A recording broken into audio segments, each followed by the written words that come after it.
That's Michelle Poler, and she didn't just face her greatest fears, she faced 100 of them, tackling all of them in 100 consecutive days.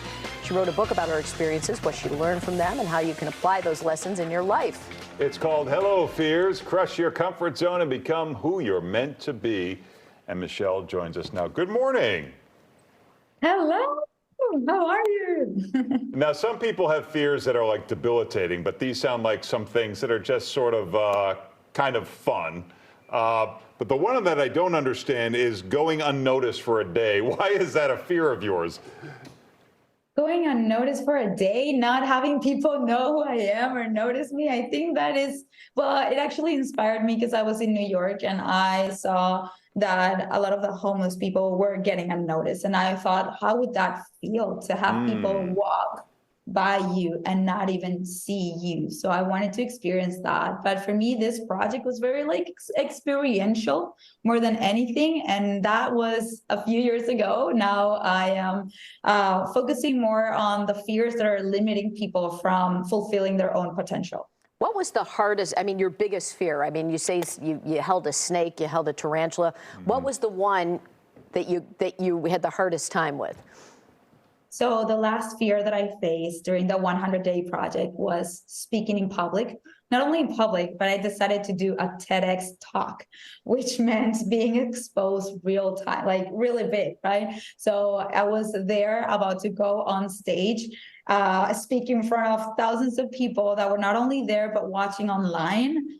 And I was terrified. I was terrified of being embarrassed, of failing, of disappointing people. And I realized those are the main fears that really limit people in their everyday life. So is there a quick psychological trick that gets you to do the thing that you really don't want to do?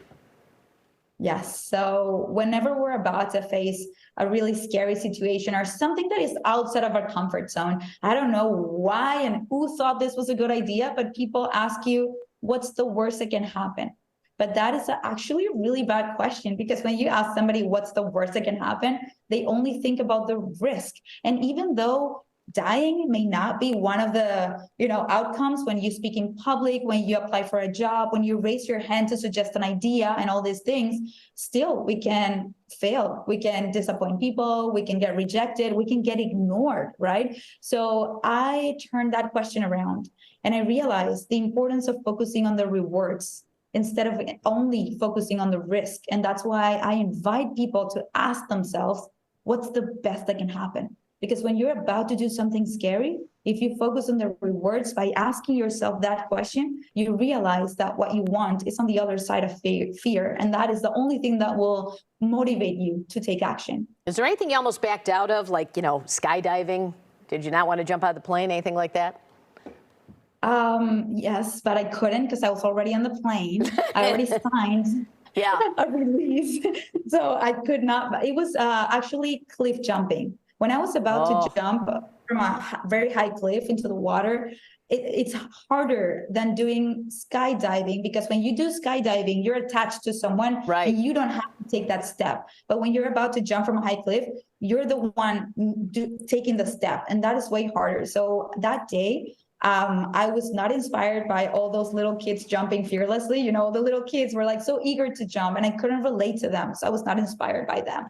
It was one girl who was terrified of jumping, and she showed me her fear, and then she jumped. She showed me her courage. Well, and that's when I realized that there's much power when we're vulnerable and we show people our fears and we still show up and we show people our courage. That's way more powerful than when we appear to be fearless. Well, the book is Hello Fears. For more, you can check out Michelle's website, hellofears.com, and michellepoler.com, and follow her on social media. Thanks, Michelle. Thank you.